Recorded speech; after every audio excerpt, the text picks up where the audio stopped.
மிஷின்ல ஏன் அதிகமா சவுண்ட் வருதுன்னு உங்களுக்கு தெரியுமா? இதனால தான். இந்த வீடியோல நம்ம தையல் மிஷின்கள்ல ஏன் அளவுக்கு அதிகமா சவுண்ட் வருதுன்னு பார்க்க போறோம். தையல் மிஷின்கள்ல அளவுக்கு அதிகமா சவுண்ட் வர்றதுக்கு மொத்தம் 3 காரணம் தான் இருக்கு. 1 மிஷின்களோட செட்டில்ல நூல் சிக்குனா, 2வது நம்ம ஆயில் ஒழுங்கா விடலைனா, 3வது பராமரிப்பின்மை. ஃபர்ஸ்ட் நீங்க மிஷினை ஸ்டிச் பண்ணும்போது செட்டில்லையோ இல்ல மற்ற பகுதியிலையோ நூல் சிக்கிருச்சுன்னா மிஷின் வழக்கத்துக்கு மாறா சவுண்ட் வரும். நீங்க அதே சவுண்ட்ல நீங்க மிஷினை ரன் பண்ணீங்கன்னா அந்த இடம் ஹீட் ஆகி மற்ற ஸ்பேர் பார்ட்ஸை உடைக்கும், சவுண்டு இன்னும் அதிகமாக வரும். செகண்டு நம்ம ஒழுங்கா ஆயில் விடாதது. சின்ன மிஷின் பெரிய மிஷின் ஓவர்லாக் இந்த மாதிரி மேனுவல் மிஷின்களை பொறுத்த வரைக்கும் நீங்கள் டெய்லி ஸ்டிச் பண்ணால் நீங்கள் டெய்லி ஆயில் விடணும்.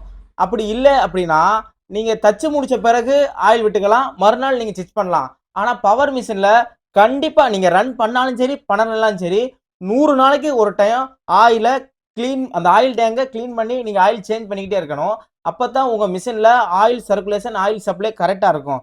நீங்கள் ஒருவேளை ஆயில் மாற்றலை, இல்லை மேனுவல் மிஷினில் நான் ஆயிலே போட மாட்டேன், என் மிஷின் நல்லா இருக்குது அப்படின்னு டெய்லி ரன் பண்ணிங்கன்னா மிஷின்களில் இருக்கிற ஒவ்வொரு ஜாயிண்டில் இருக்கிற அந்த போல்டு நட் எல்லாம் தேய்மானம் ஆகி நமக்கு வழக்கத்துக்கு மாறா சவுண்டு வரும். இப்படி சவுண்டு வந்துச்சுன்னா நீங்கள் ஃபஸ்ட்டு தையல் மிஷின் மெக்கானிக்கிட்ட மிஷினை காமிச்சு அந்த ப்ராப்ளத்தை சரி பண்ணணும். மேற்கொண்டு நீங்கள் அதை ரன் பண்ண ப்ராப்ளம் பெருசாக வரும். சில நேரங்களில் பாடியில் இருக்கிற மரப்போகவே வாய்ப்பு இருக்குது. மிஷின்களில் இருக்கிற ஸ்பேர் பார்ட்ஸ் ஒன்று அடியாச்சுன்னா உடனே நம்ம மாற்றிடலாம். ஆனால் மிஷின் பாடியில் இருக்கிற ஒரு த்ரெட் போச்சுன்னா மிஷினோட சோலி முடிஞ்சு. 3வது பராமரிப்பின்மை. நீங்கள் உங்கள் மிஷினை ஓன் யூஸுக்கு பயன்படுத்தினீங்கன்னா இது தேவையில்லை.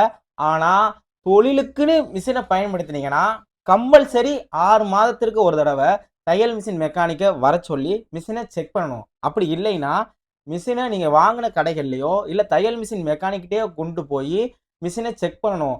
அப்படி செக் பண்ணலை அப்படின்னா சில நேரம், அதாவது இக்கட்டான சூழ்நிலை, உதாரணத்துக்கு குளிர்காலத்தில் உங்கள் வீட்டில் ஃபேன் நல்லா ஓடும், ஆனால் வெயில் காலம்னு ஒன்று வந்துச்சுன்னா அந்த ஃபேனில் இருக்கிற கண்டென்சர் போகும், காயில் அடியாகும், மற்றபடி பேரிங்கு இதர ப்ராப்ளங்கள் வரும்.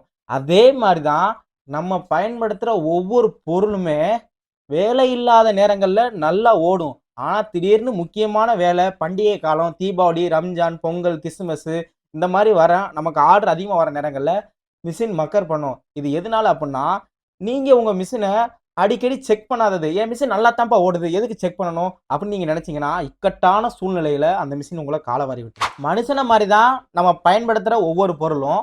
என்ன நமக்கு உயிர் இருக்குது, நம்ம பயன்படுத்துகிற பொருளுக்கு உயிர் இல்லை. நம்ம எப்படி டெய்லி சுத்தமாக இருக்கிறதுக்காக குளிக்கிறோமோ அதே மாதிரி நம்ம பயன்படுத்துகிற பொருளை, உதாரணத்துக்கு நம்ம இப்போ தையல் மிஷினில் இருக்கோம், நம்ம டெய்லி துணி வெட்டுற வேலை வரும். அப்படி துணி வெட்டும்போது துணியில் இருக்கிற பிசிறு ஏதாவது ஒரு காரணத்துக்காண்டி பறந்து நம்ம பயன்படுத்துகிற மிஷின் மேலே படிஞ்சிரும். அந்த நேரங்களில் உங்கள் வேலையை முடிச்சுட்டு மிஷினை டெய்லி ப்ரெஸ்ஸை வச்சோ இல்லை துணியை வச்சோ தொடச்சிருங்க. அப்படி நீங்கள் செய்யலைன்னா அந்த படிகிற தூசி ஒரு கட்டத்தில் பெரிய தூசியாக மாறி உங்கள் மிஷினில் அளவுக்கு அதிகமாக சவுண்டை ஏற்படுத்தும். பவர் மிஷினில் எப்படி ஆயில் சேஞ்ச் பண்ணுறது, சின்ன மிஷின்லையும் சரி பெரிய மிஷின்லையும் சரி எங்கெங்கே ஆயில் விடலாம்னு நான் ஏற்கனவே வீடியோ போட்டிருக்கேன். எப்போவுமே தையல் மிஷினுக்குன்னு நீங்கள் எடுத்துக்கிட்டிங்கன்னா தையல் மிஷினுக்கு உண்டான எண்ணெய் தையல் மிஷின் கடைகளே கிடைக்கும். அப்படி இல்லைன்னா அந்த வீடியோவில் நான் மென்ஷன் பண்ணியிருப்பேன், நீங்கள் அந்த மாதிரி வாங்கி பயன்படுத்தலாம்.